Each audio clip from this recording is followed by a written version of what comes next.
Here's to the lawyer who spends his evenings chasing after another man's wife. That was the sentence that froze my fork in midair when Monica said it. Just like that, over a Tuesday night meatloaf, my wife of 18 years casually dropped the kind of truth that blows your whole life apart. She admitted having feelings for another man and told me she invited him over to talk about our relationship. Right on cue, the doorbell rang. Worst timing imaginable. My name's Jack Morrison. I'm 43 years old, a former Golden Gloves boxer who now makes a living as an insurance adjuster. I've walked through enough burned-out kitchens and twisted car wrecks to recognize the signs right before something detonates. The smug little smile creeping across Janet's face told me I was sitting dead center in the blast radius. That must be him, she said, gently blotting her lips with the cloth napkin I'd ironed that morning. Yeah, apparently, I iron napkins now. Across the table, our daughter Lily didn't even glance up from her phone. 17 years old and already a master at pretending her family wasn't completely falling apart. Smart kid. You invited him here? I asked, keeping my voice level even though anger was building in my chest like steam trapped in a pressure cooker. To our house? To talk about your fantasies? Janet's green eyes sparkled, but there wasn't a trace of love in them. Hadn't been for a long time, I suddenly realized. Don't be so dramatic, Jack, she said. We're all adults. The doorbell rang again, longer this time, louder, demanding attention. I pushed my chair back and stood up slowly. It scraped across the hardwood floor I'd refinished myself 3 summers earlier. Back when I still believed this marriage was worth saving. Back when I thought Monica appreciated the sweat, blood, and busted knuckles I'd put into turning this house into a home. If he walks through that door, I said quietly, I'm going to confront him. Monica laughed. Not a chuckle, a full laugh. Oh, Jack. You're so possessive, she said. It's 2023, not 1953. People explore things now. Mom, gross, Lily muttered, finally looking up. Finish your dinner, sweetheart, Monica said in that sugary voice. Then she turned to me. Are you going to answer the door, or should I? I headed for the front door, my hands balled into tight fists. Through the frosted glass, I could make out Trent's silhouette, tall, slim, probably wrapped in one of those expensive suits Monica was always complimenting. Trent Blackwood. Junior partner at Morrison and Associates. Same last name as mine, no relation. Just another cosmic joke in the dumpster fire my life had turned into. I yanked the door open. Hey, Jack, Trent said, flashing that polished, $1 million smile, the kind that probably made juries weak in the knees all across Maine. Monica invited me to dinner. Hope that's okay. He held up a bottle of wine. Nice one, too. Probably cost more than I earned in a full day dealing with fender benders and burned-out kitchens. Actually, I said, I do mind. His smile twitched. Oh, well, maybe we could. I grabbed him by his silk tie and dragged him straight into the garage, slamming the door behind us. The automatic door was already shut, sealing us off from the house. My old heavy bag hung in the corner, right next to the workbench where I'd built Lily's first bike years ago. Let me make something clear, Trent, I said, backing him up until his spine hit the workbench. Tools rattled. I don't care how many billable hours you've spent with my wife. I don't care about her fantasies. I picked up a crowbar, not to use it, just to underline the point. But if you think you're walking into my house to discuss screwing my wife over pot roast, then you're dumber than you look. And trust me, you look real dumb right now. Trent had gone pale. Jack, man, I think there's been a misunderstanding. The only misunderstanding, I said, tapping the crowbar against my palm, is Monica thinking I'd sit there like a cuck while she planned a threesome at the dinner table. I firmly told him to leave my property immediately and warned that any further intrusion would have serious consequences. The door from the house creaked open. Monica stood there with her hands on her hips, looking irritated, not worried. Jack, what are you doing? Taking out the trash, I said, never breaking eye contact with Trent. He straightened his tie, trying to recover some dignity. Maybe we should talk about this another time, Monica. There won't be another time, I said flatly. Monica let out a sharp, cold laugh. You're being ridiculous, Jack. Trent's a colleague. A friend. Friends don't usually discuss intimate fantasies over family dinner, I shot back. Trent edged toward the garage door. I hit the button, and it rumbled open. Across the street, our neighbor Barb was grabbing her mail. She waved, then caught the tension and quickly looked away. This isn't over, Monica said as Trent hurried toward his BMW. I watched him peel out of the driveway, tires squealing just a little. Amateur. Back in my boxing days, I learned that the real fight always starts after the first punch. You're pathetic, Monica said behind me. Maybe next time I'll invite more friends. I turned to face her. She stood there like a queen surveying a kingdom that disappointed her. Blonde hair perfect. Makeup flawless, even this late. She'd always been beautiful. Too bad that was only skin deep. You want a war, Monica? I said quietly. You're gonna get one. She smirked and walked back into the house, leaving me alone in the garage with my tools, my heavy bag, and the creeping realization that my marriage hadn't just ended, it had been dead for months. Maybe years. I just hadn't noticed the smell yet. My phone buzzed. A text from Barb, everything okay over there? I typed back, just getting started. The next morning, Monica acted like none of it had happened. She sat at the kitchen island, scrolling her phone and sipping coffee from the mug I'd given her last Christmas. World's greatest Monica Morrison. The irony wasn't lost on me. I'm thinking about redecorating the bedroom, she said without looking up. Something more modern. Less masculine. I stood at the stove making eggs for Lily, doing my best to pretend our house hadn't started cracking down the middle. I figured if I could at least keep breakfast normal, maybe the rest of the morning wouldn't completely fall apart. Less masculine? I said. You mean the furniture I built with my own two hands? It's very rustic, Monica replied, finally lifting her eyes to meet mine. But I think it's time for a change. A fresh start. Right then, Lily shuffled into the kitchen, earbuds in, backpack hanging off one shoulder. She grabbed a piece of toast and made a beeline for the door. Breakfast, I called after her. I'll eat at school, she muttered without stopping. Lily, sit down and eat with your family, Monica snapped. Our daughter froze, pulled one earbud out, and looked back and forth between us. Even at 17, she could read a room better than most grown adults. So, are you guys getting divorced? She asked, flat and direct. The question hung there, thick and heavy, like smoke after a house fire.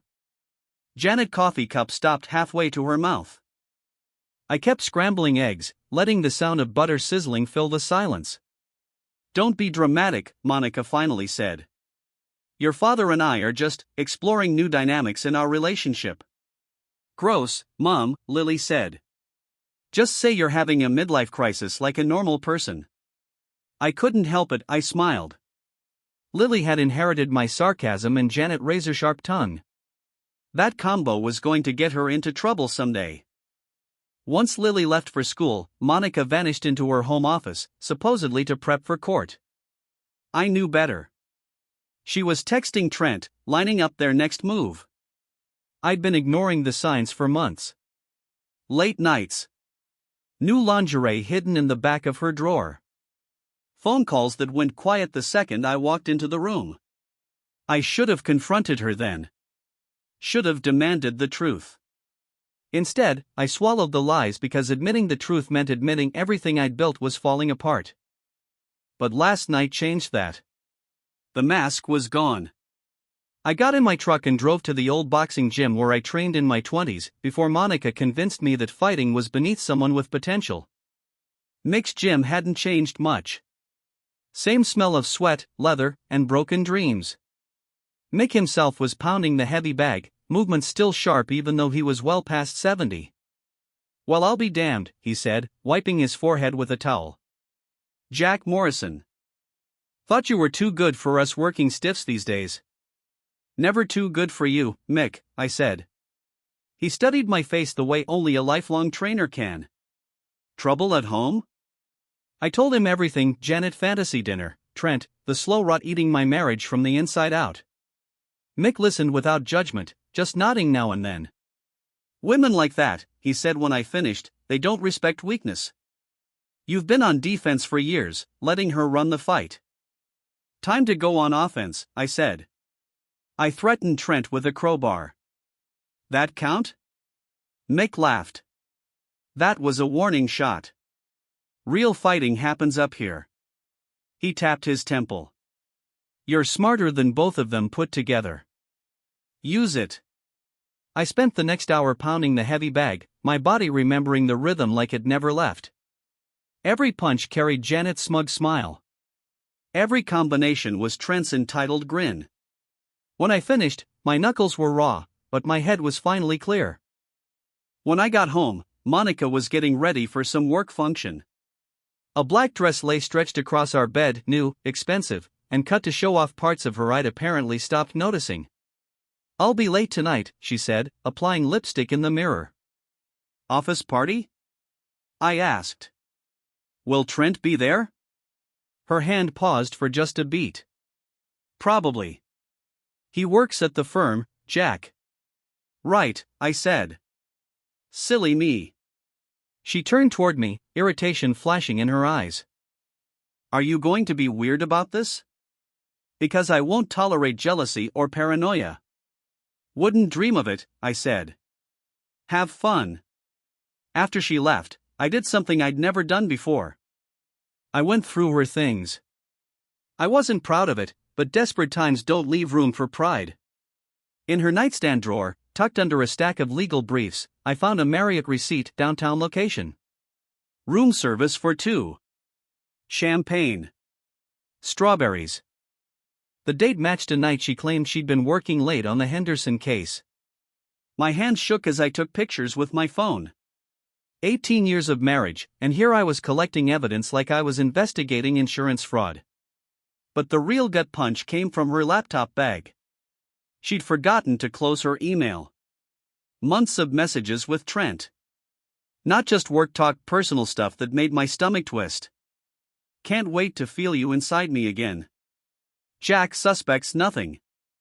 He's too busy playing handyman. The worst part wasn't the sex.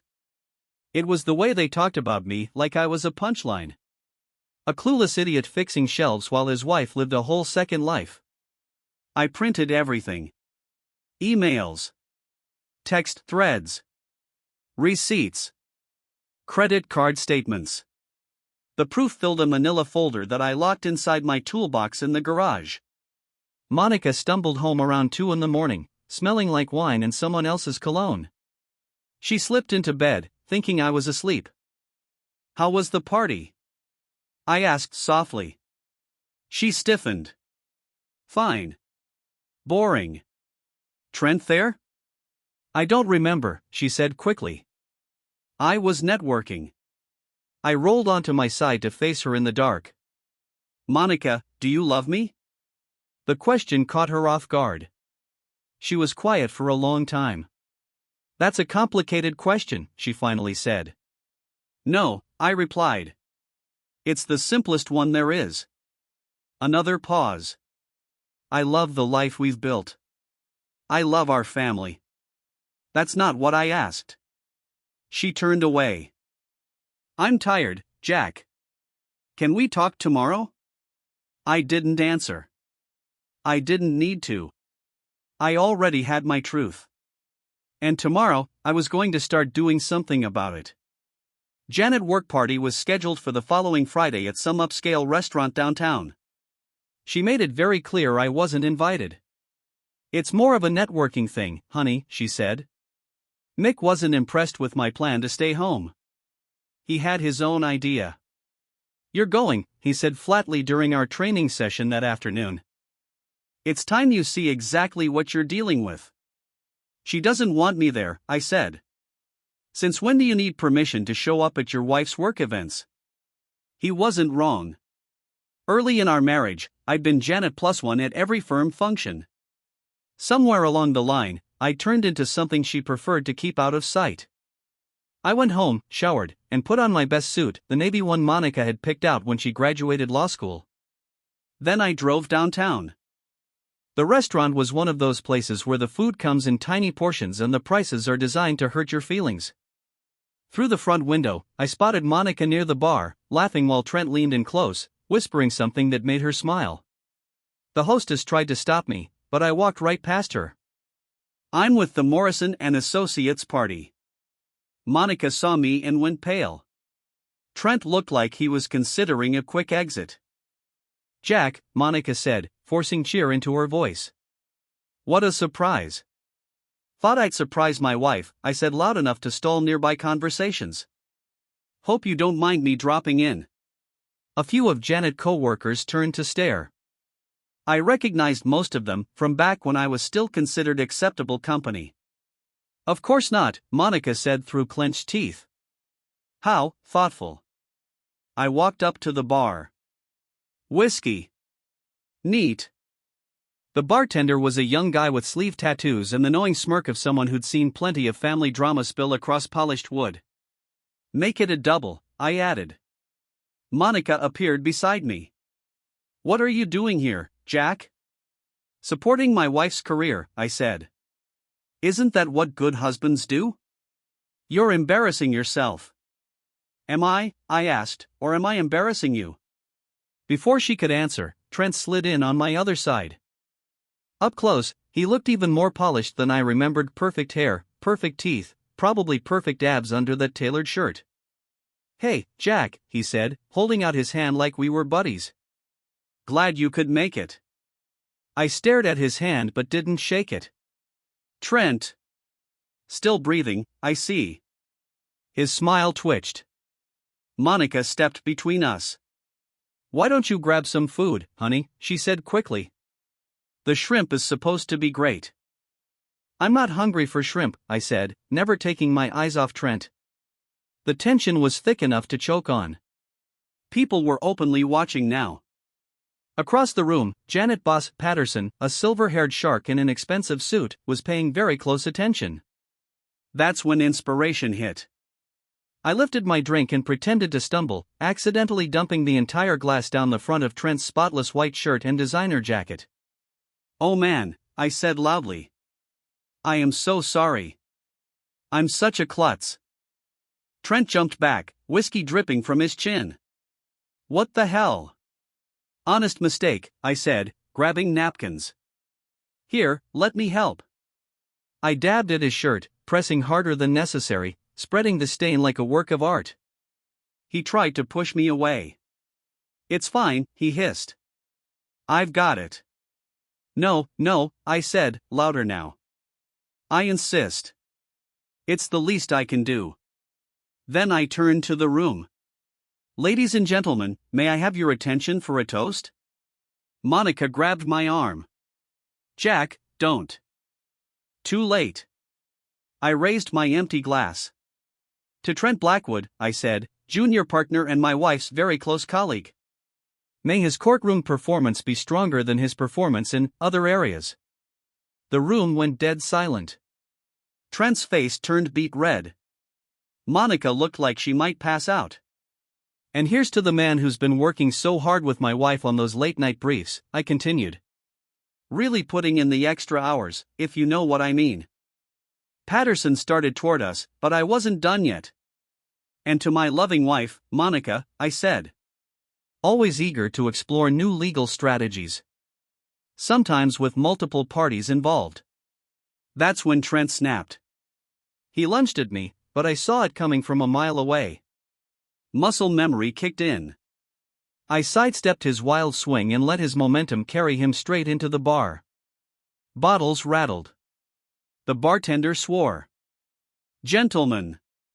Patterson barked, but it didn't matter. Security showed up fast. Two big guys in cheap suits grabbed Trent by his ruined jacket and dragged him toward the door. "This isn't over," he snarled at me. "Yeah," I said calmly. "It is." Monica followed them out, leaving me alone at the bar with a room full of suddenly quiet lawyers. The bartender looked at me with something close to respect. "Another double?" Make it a triple. My phone buzzed. A text from Lily. Dad, Mom's work party is all over Instagram. Are you okay? I looked around at Janet colleagues, whispering behind their glasses. By morning, this story would be everywhere. Janet's carefully built reputation had just taken a serious hit, and I was only getting started. I typed back. Never better, sweetheart. Never better. The fallout came fast and ugly. By Monday morning, Monica wasn't speaking to me. She'd moved into the guest bedroom and started using Lily as a messenger. Mom says you need to apologize to Trent, Lily told me over breakfast. She can tell me that herself, I said, staring into my coffee. She also says you're having some kind of breakdown. That made me look up. What do you think, Lily? Am I falling apart? She studied me the way only a smart kid can. I think Mom's been acting weird for months. And you finally noticed. Smart kid. Maybe too smart. Right then, Monica stepped out of her office looking like she'd slept about as badly as I had. Her hair, normally styled within an inch of perfection, was yanked back into a loose ponytail, and the shadows under her eyes looked like they'd been earned the hard way. Makeup tried to cover them. It failed. We need to talk, she said. I let out a short laugh. Funny. Now you're interested in talking?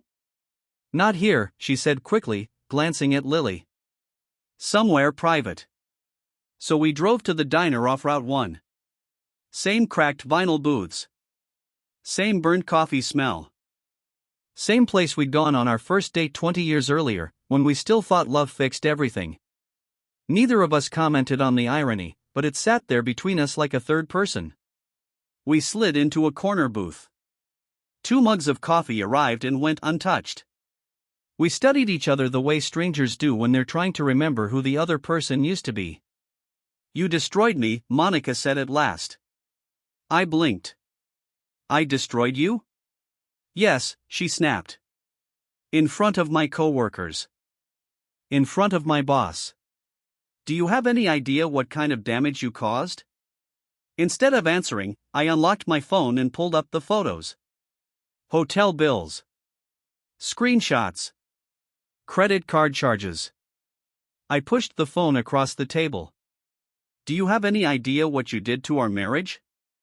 Her expression cracked in stages: shock, fury, panic, and then something unexpected. Relief. You went through my things, she said quietly. You left the trail wide open, I replied. That's careless, especially for someone who makes a living catching other people's mistakes. She didn't scroll. Didn't need to. She slid the phone back. So what now? She asked. You filing for a divorce? I don't know, I said. Are you? Silence stretched. The diner was almost empty. A trucker nursing eggs at the counter. An old couple splitting pie like they'd done it 1,000 times before. Real life continuing uninterrupted while ours collapsed in a vinyl booth. I wanted you to fight for me, Monica said finally, her voice low. That stopped me. Fight for you? Yes, she said. I wanted you to notice. To care. To react. Instead, you fixed leaks, replaced light fixtures, and pretended everything was fine. So you cheated, I said flatly, to get my attention. I cheated because I felt invisible, she shot back. Like I disappeared inside my own marriage. Her eyes shimmered. When was the last time you looked at me, Jack? Not as a problem to manage, but as a woman? I opened my mouth to argue. Nothing came out. Because the truth was uncomfortable. We hadn't drifted apart, we'd slowly buried ourselves in routine and called it stability. Trent makes me feel wanted, she said. He sees me. He sees an opportunity, I said. I read the emails. That landed. Her jaw tightened. He's done this before, I continued. You're not special to him. You're just next. For the first time, doubt flickered across her face. At least he tries, she muttered. We sat there, staring at the tabletop like it held answers. After a while, she reached across and touched my hand. "We don't have to end like this," she said. "We could get help. Counseling. We could work on it." For a second, I almost bought it. Almost let hope sneak back in. Then I remembered her laughing while inviting another man into our home. Remembered the way she looked at me like I was already irrelevant. "What about Trent?" I asked. "Is it over?" "It has to be," she said. "After what happened?"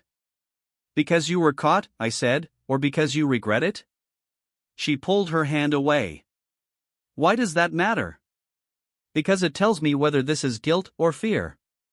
She turned toward the window. Outside, a young couple climbed into a dented Honda, laughing like life hadn't taken a bite out of them yet. "I can't promise I won't mess up again," she said quietly. "But I can promise I'll try." It wasn't enough. Not anymore. "I want you gone," I said. Her head snapped back. "Excuse me?" "Out of the house," I said. "Tonight." "You can't do that," she said. "That's my home." "It's my name on the deed," I said. "You remember why?" It was cruel. Surgical. And we both felt it. Her face hardened. "Then I'm taking Lily." "No," I said. "You're not." "She's 17, Monica shot back. She gets a say." "Want to gamble on whose side she chooses?" We locked eyes across the table, no love left, just strategy. "You really want this to get ugly?" she asked. "You made it ugly when you brought your boyfriend to dinner," I said. "I'm just done pretending." She stood, tossed cash onto the table, and walked out without looking back. I watched her BMW disappear down the road. A moment later, my phone buzzed from an unknown number. "You think you've won? You haven't even started losing yet." I showed it to Dolores, the waitress who'd been pouring coffee in that place since before I was born.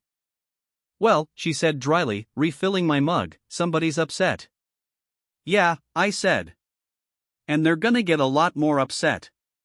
Monica moved in with her friend Janet, a woman who treated chaos like content and never missed a chance to film it.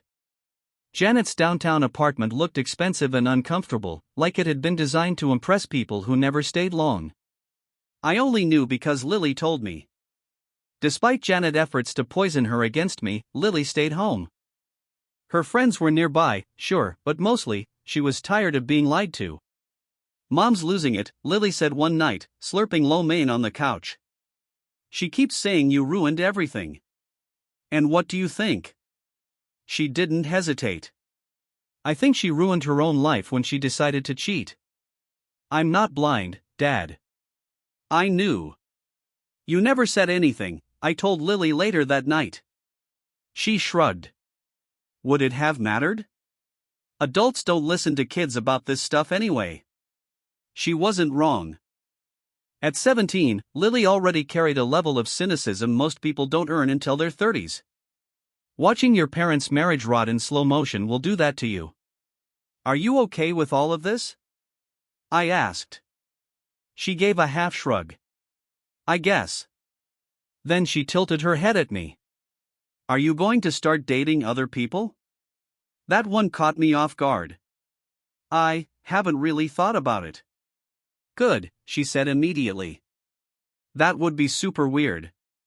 I laughed despite myself. "At least wait until I graduate," she added. "Deal," I said. The next few days settled into an uneasy routine. I went to work, handling insurance claims and pretending my personal life wasn't actively imploding.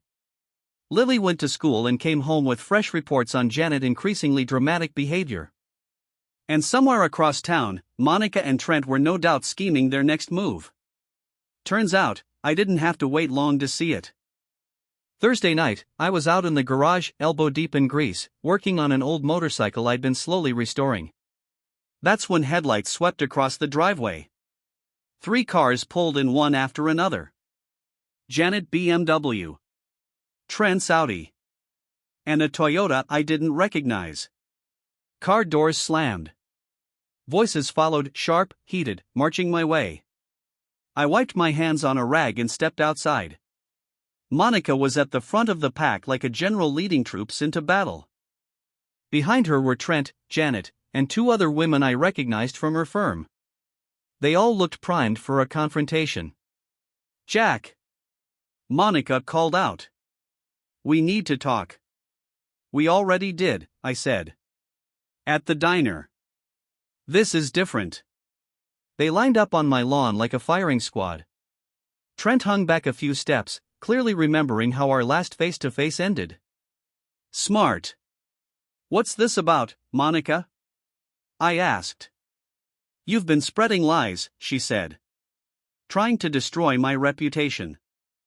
"I haven't told a single lie," I replied. "Everything I said at the restaurant was true."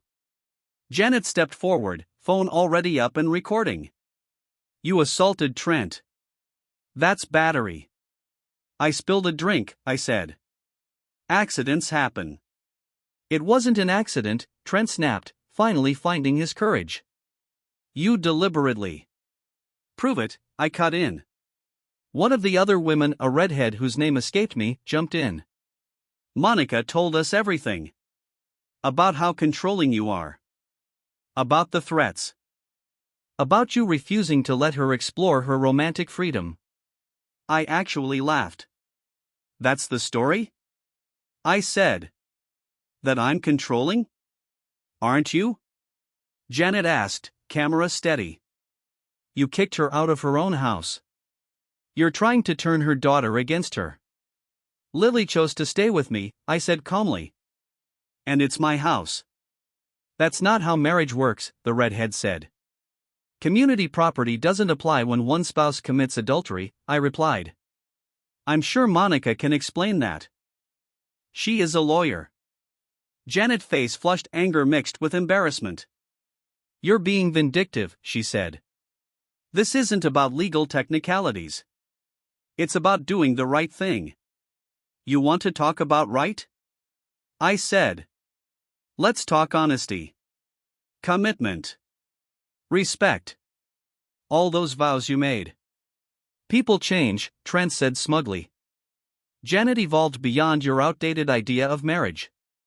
"That did it." I stepped closer to him, close enough that he instinctively backed up. "Evolved?" I said. "That's what you call sleeping with your coworker's wife?" "Jack!" Monica snapped. "No, let's be clear," I said. "Your boyfriend thinks adultery is progress." I shook my head. "I think it's just selfishness with better branding." Janet looked thrilled. Her phone caught every second. This was content gold to her. "You're making this harder than it needs to be," Monica said. "We just want a civilized conversation about how to move forward." "Civilized?" I asked. "You showed up with witnesses and a camera to ambush me on my lawn." "We're documenting your behavior," the redhead said. "For the divorce. Your aggression. Your threats." "What threats?" I said. "What aggression?" I turned to Janet's phone. "For the record, I haven't threatened anyone. I haven't been violent. I've shown remarkable restraint considering my wife invited her boyfriend to dinner and then moved in with her influencer friend when I objected. If refusing to roll over makes me the bad guy," I added, "I'm fine with that." They exchanged looks. This clearly wasn't unfolding the way they'd planned. "We're trying to be reasonable," Monica said. "No," I replied. "You're trying to pressure me into accepting something unacceptable." "That's different." "So what do you want?" Trent asked. I looked at all of them, Janet righteous anger, Trent's entitlement, Janet's phone, the other's judgment. "I want you off my property," I said quietly. "All of you. Now." "We're not finished," Monica said. "Yeah," I replied.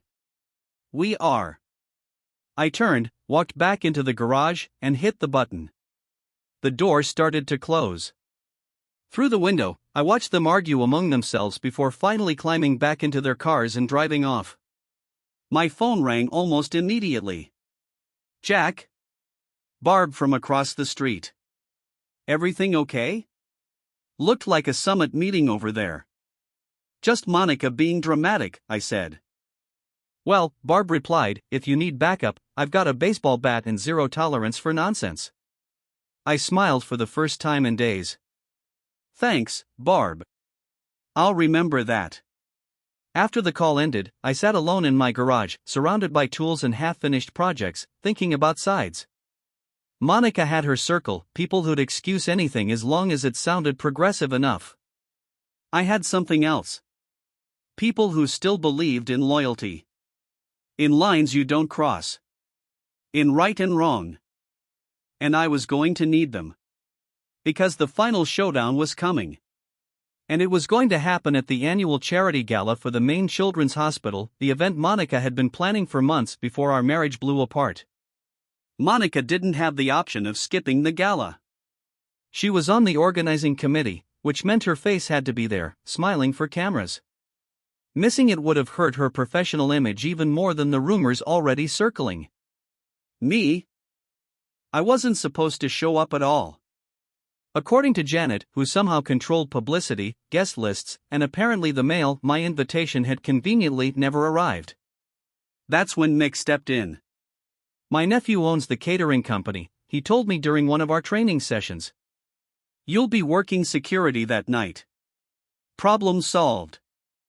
The gala took place at the Portland Harbor Hotel, one of those waterfront venues where Maine's legal and business elite gather to donate money, drink expensive wine, and congratulate themselves for caring. I showed up early in a black suit with an earpiece, looking official enough that no one asked questions. Monica arrived fashionably late. She was wearing a silver dress that probably cost more than most people's rent, and I had to admit she looked incredible. Confident. Polished. Untouchable.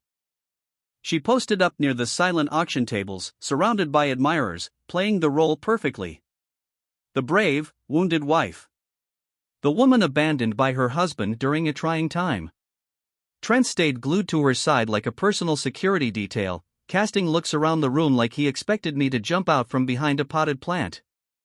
Janet was there too, of course, along with Janet loyal crew from the firm.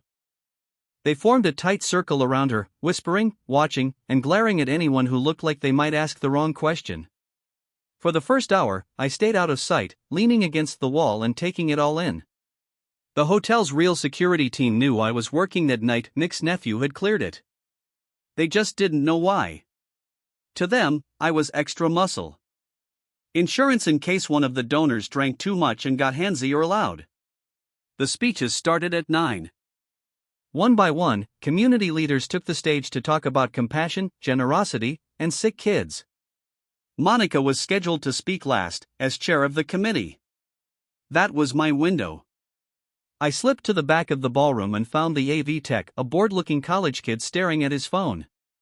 "Emergency," I told him quietly, flashing a fake security badge I'd printed at Kinko's. "We got a call about possible malware targeting the screens." He blinked. What?" "Threat of a hack," I said. "We need to check the system." That did it. He handed over the laptop that controlled every display in the room. "I don't see anything weird," he said. "Let me double-check," I replied. I plugged in my flash drive. On it was everything: emails, photos, hotel receipts, credit card statements. The entire story of Janet's second life.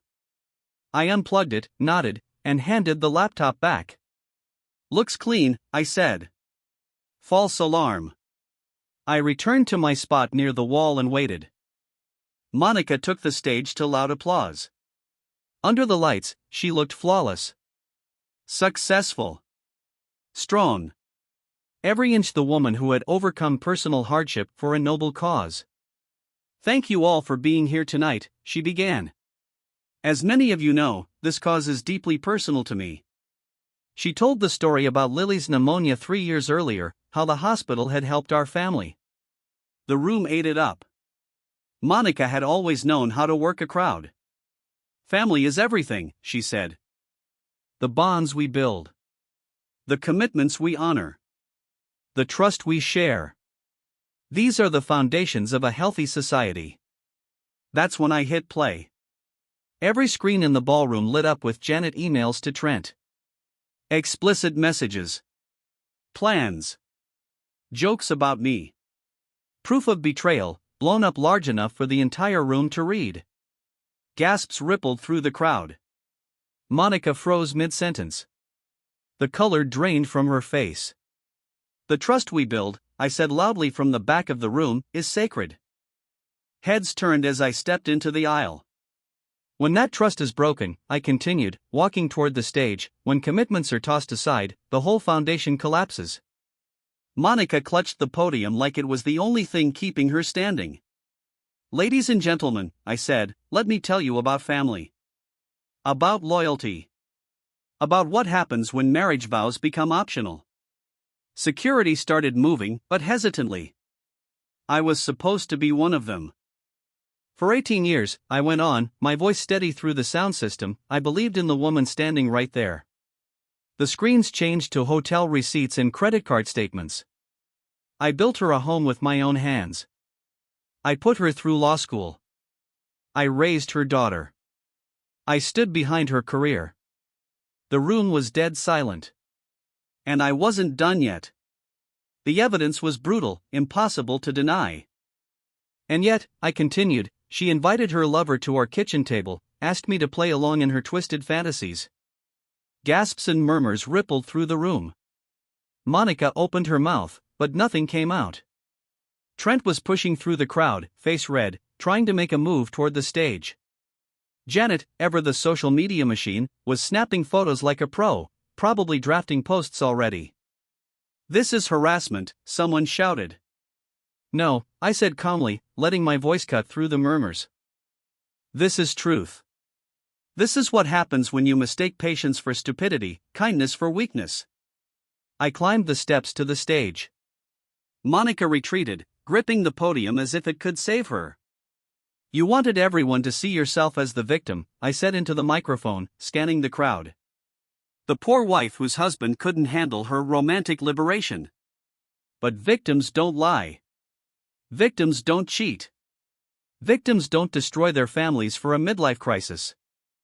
The screens flickered, now showing photographs I'd taken outside Trent's apartment, Janet car parked overnight, the two of them kissing in the lobby. Months of betrayal laid bare. I revealed that my spouse had been unfaithful and confronted the person involved. And her friends are enablers, who think betrayal is empowerment. Trent finally made it to the stage, furious. That's enough, he roared, swinging at me just like at the restaurant. I was ready. I restrained him to prevent a confrontation in front of a large audience. The funny thing about bullies, I said into the microphone, holding him there, is they only pick fights they think they can win. Sometimes, they miscalculate. Security was finally moving in, but I wasn't done. Monica had wanted a life free of marriage and responsibility. Well, congratulations, honey, you got it. I released Trent. He scrambled away like a scared animal. Monica was crying, mascara streaking her cheeks, the screen still running evidence of her betrayal. Ladies and gentlemen, I said, letting my voice carry over the room, please continue to support the Children's Hospital. They do incredible work, and they shouldn't suffer because of one person's moral failures. I handed the microphone back to Monica and walked off the stage. Security followed but didn't intervene. Why would they? The damage was done. At the exit, I turned for one last look. Monica was still at the podium, trying to salvage some dignity. Trent was gone, probably fleeing in his car. Janet and the other enablers clustered around her, but their support looked hollow, performative. The audience filed out, gossip buzzing louder than the air conditioning. By tomorrow, the entire Maine legal community would know exactly who Monica Morrison was, and who she'd been with. My phone buzzed. Lily. Dad, this is all over TikTok already. Are you okay? I typed back, never better, sweetheart. I'll be home soon. As I walked to my car, a weight lifted from my chest. Peace. For the first time in months, peace. The war was over. I hadn't won with violence, or threats, or anger. I'd won with truth. Monica had tried to destroy our marriage in public. I had given her exactly what she asked for. They wanted a villain. I gave them the show of a lifetime.